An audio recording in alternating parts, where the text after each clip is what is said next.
Well, what did you think about the movie? Because I had heard, again, I feel like I come into this pretty ignorant about like what the Odyssey. My understanding of the Odyssey basically comes from your book. Like That's too bad. You have to read the original. No, yeah, and I'm reading it right now and I'm going through it. But so yeah, give me your thoughts. What do you think about the movie? So this is really off the cuff. I saw it yesterday as well, and I'm still kind of digesting it. I plan to go back and see it again. So first thoughts, and I'll say a few words in praise of the movie. First of all, it's an absolute engrossing spectacle. It is really a great, just in terms of cinematography, what you can just tell what it took to make this film is just blows you away. Matt Damon did good too. Just like you don't expect him to. They don't make films like this anymore. Right. So it's like 10 Commandments level, incredible cast, vast numbers of people.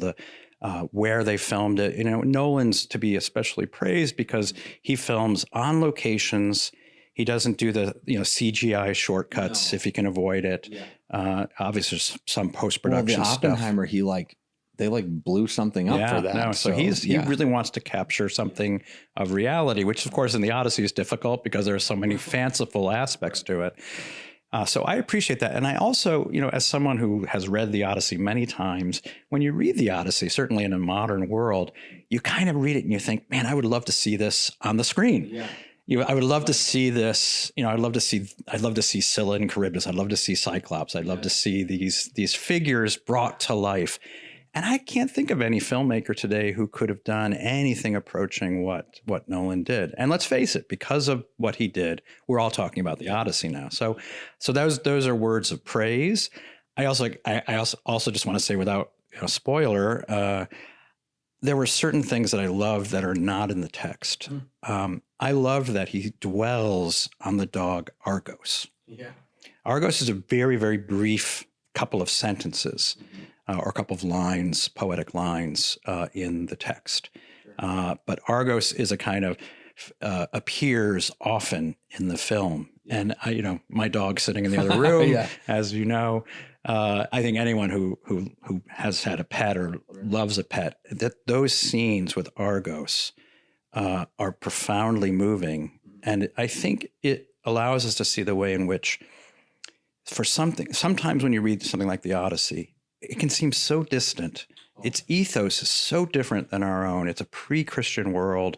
It can be a brutal world. It's one without, the kind of sense of mercy and love. And obviously love between Odysseus and Penelope. Yeah. But those scenes in Argos, I do think call out the way in which any human being in any time and place can connect with the love that one has and the affection and the loyalty that one has for something like such simple as one's dog. I think that's interesting because I think the reason that I heard growing up as to why we don't read these books anymore, or why we shouldn't read these books anymore, is because it's sort of the progressive assumption that human nature has changed. So, we've become better, and so there's nothing to connect with anymore. Yeah. And you read it and you're like, that's not true at all. No, that's certainly not true at all. And, I try to make that case in this book.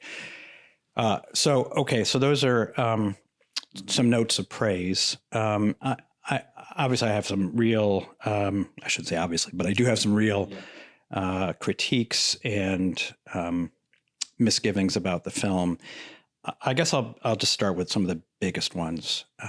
If you were, and I assume most people who are going to see this film will not have read the Odyssey. It's probably the case, unfortunately. Right. Yeah. I was wondering, in the movie theater, I was like, how many of these people know what all this stuff means? Because even your book explains the characters and what they represent. Yes. Yeah.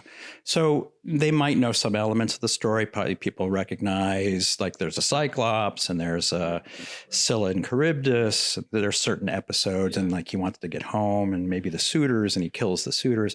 So I think maybe some of the sketchy outlines of the text people are aware of, but most will not have had any intimate knowledge of the Odyssey. So if I were to put myself, obviously I've read a lot, I've read this book a lot. Yeah. If I were to try to put myself in the place of someone who doesn't know the Odyssey, here would be my big takeaways from Nolan's Odyssey. First of all, it's a kind of anti-war book, or at least an anti-war film.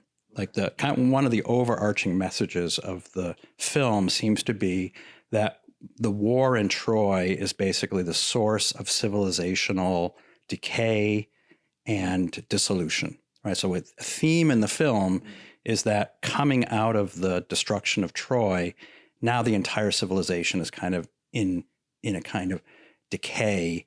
And there's this constant refrain and a sense of foreboding of these invaders that are coming from somewhere far away from the sea. This is a kind of constant. Yeah. And in fact, the film kind of ends on this. And the film ends, if I remember correctly, it ends with this kind of hope that, well, maybe someday we'll restore civilization. Do you feel like that was, I felt this way and I could be wrong, but there was a connection to the Oppenheimer?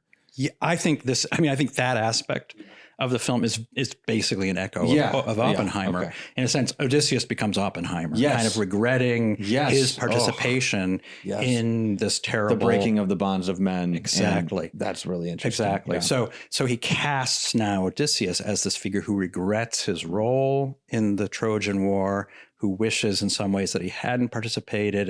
And much of the film then is about his kind of sense of regret. And moving from the old world to the new world, which is the Oppenheimer thing too, World War II nuclear. Yes, yeah. And maybe that's also part of Dunkirk as well. It's very much a theme in his work.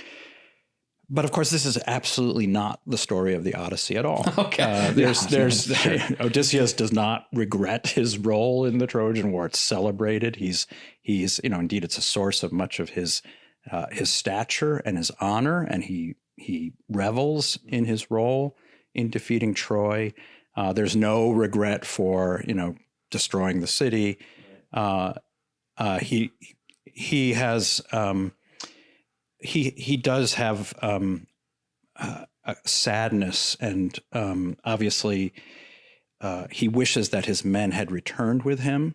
But the overarching portrayal of every tragedy that happens following their departure from Troy is placed on the burden is placed on Odysseus as having made bad decisions, as being a bad leader. Now, he does make some bad decisions in the book, but his men make a lot of mistakes as well.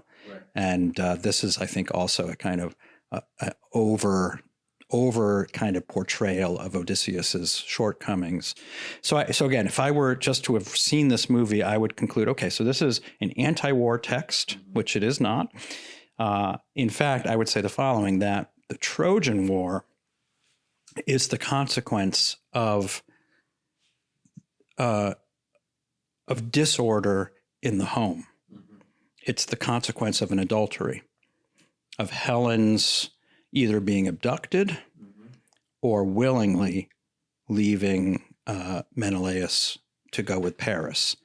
And the ambivalence of Helen is kind of completely dissipated in the film, right? In fact, the film portrays that the source of the Trojan War is really kind of the desire of Agamemnon to secure trade routes. So it's very modern in this sense. It's very modern that, it is all about economic, sort of an economic basis. Yeah, geopolitical. It's geopolitical. Yeah. It's a geopolitical war. It's a war in the Middle East, right? It's all about oil. That's interesting. Yeah, and so the actual source of the war, which is the abduction or willing departure of Helen, again ambivalent, to leave Greece for Troy, to leave Menelaus for Paris, that disappears.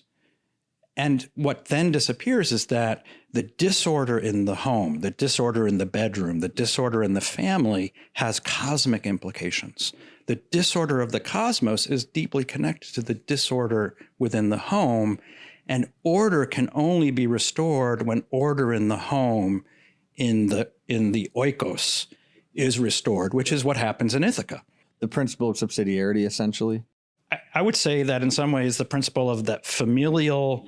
the basis of familial stability, order, the fidelity and bond of husband and wife is always going to be echoed in the political and cosmic order. And if you want to put a contemporary spin on that, well, if we have a disordered familial world, we are going to have a disordered political world, and vice versa.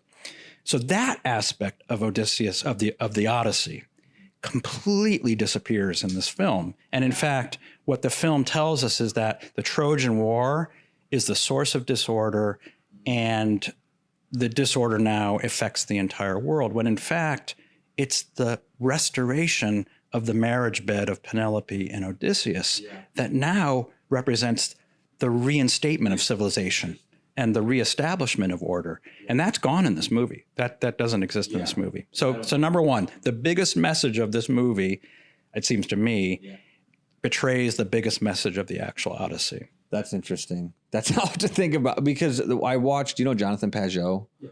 He did a review of it. I don't know if you saw it, but he talked about how the movie itself seemed to be a Trojan horse. And I think there's some sense to that. You talk about in your book that Odysseus is sort of a character that aligns with a lot of the American spirit of this person who's, restless for adventure, but also wants to go home. They want to be at home, but they also want to go.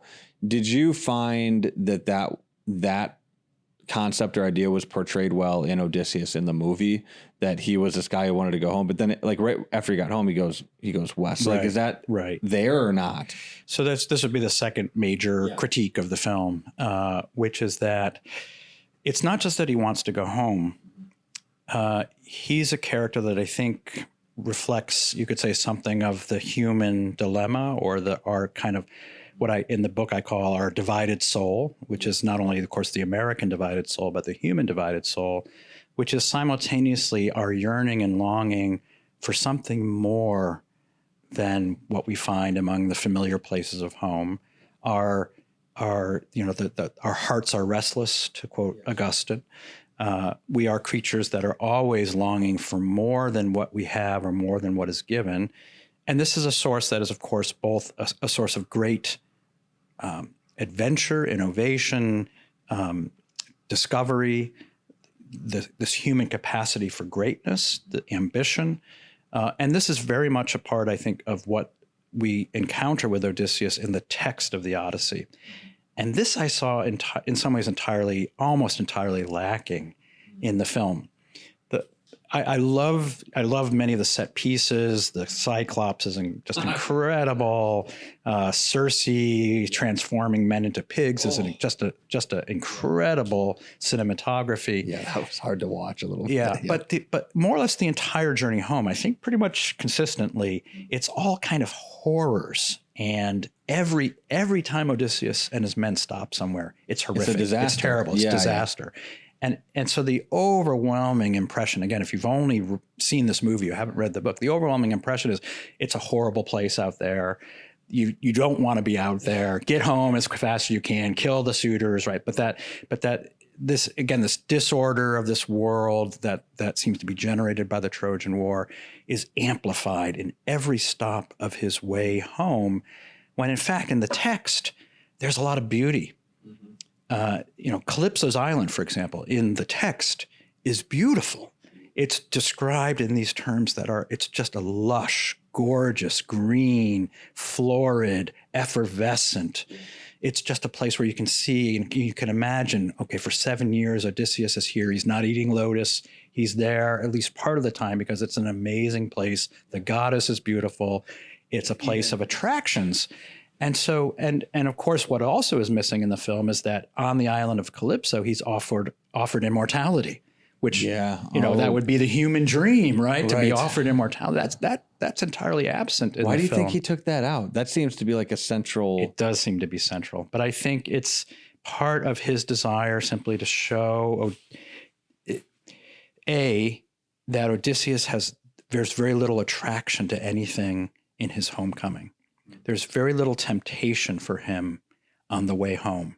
And that's a betrayal of the text. There's constant temptation to do something other than return home, to become a god, to become a beast, to be with a goddess, to eat lotus and forget all of his cares.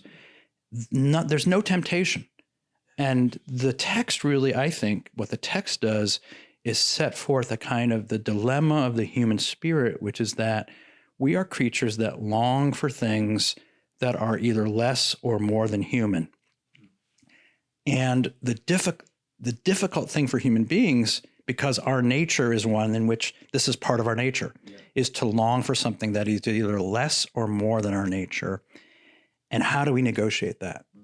Not just how does Odysseus navigate that on the way home, but how do we all navigate that? How do we all navigate those temptations to be the bestial figure who in the modern day world smokes pot and plays video games, which is like the Lotus Eaters, or desires immortality, which is, transhumanism and, extending life beyond, what is, our four score and 10 or so by eliminating all of that, we get a flattened world of the Odyssey. Great portrayals of these monsters and these scenes, but it dissipates all of this. And so really the great story in some ways of the Odyssey is, does Odysseus, not only does he get home, does he want to get home? Does he maintain his allegiance to home? And I think the extraordinary thing is, in spite of these extraordinary, appealing, attractive temptations on the way home, he can be with a goddess forever. He can be immortal. He can take lotus and forget all of his cares. He can, a scene that's entirely cut from the film, he can live on the island of the Phaeacians, which is a kind of idyllic utopian island, marry the princess who's young and beautiful, and be in a very peaceful, well-governed, orderly home without having to go home, deal with the suitors, and get back together with his now aging wife. And the fact that he declines all of these temptations, which are real, and does return home, that's, to me, the kind of foundational lesson and teaching of the Odyssey it just doesn't appear in this film. So there's some wonderful things about the film, but if you think you're going to see a sort of cinematic version of the epic, you will be, unfortunately, sorely mistaken. Well, with all of what you're saying, I think it leaves out too the Christ aspect of Odysseus. Christ comes into our world, temptations everywhere, and he still makes it home, afterwards, which I think, now that you're talking, I'm thinking through Odysseus really isn't a Christ-like figure, if I'm thinking about it in that way. I don't know if I should be, but it isn't that Christ-like figure in the way that maybe the book portrays him as this person who's getting home. Is that accurate? Do you think he's a Christ-like figure? Yeah, or no? I don't want to push that too far. Okay. Because he's obviously it's a proto-Christian, pre-Christian world. Yeah. Well, it's pre-Christian, but I will agree in the following way that it's proto-Christian, and maybe we could say that it's providentially preparing the ground for the incarnation, sort of thousands of years before the fact, or hundreds of years before the fact, in the following way, which is that what Odysseus, in some ways, he represents a kind of sacrifice. Yeah. And the sacrifice that he makes is that his love for others, in this case for Penelope, for his son, for home, is in some ways what makes possible for him to deny a kind of false immortality, to be willing to sacrifice himself and to die for the sake of others, which is to say that he turns down immortality from the goddess Calypso in order to return home. And the fact that the movie cuts this, or never addresses, never portrays this incredible, this I think the most heroic act that Odysseus makes, right? There's a lot of daring do, there's a lot of fighting, there's a lot of sword play and bows and arrows, and so you see that side of Odysseus. But the most heroic aspect of Odysseus, in my view, is his willingness to accept his mortality, return to Ithaca, and to restore a kind of order in his home and thereby in the universe.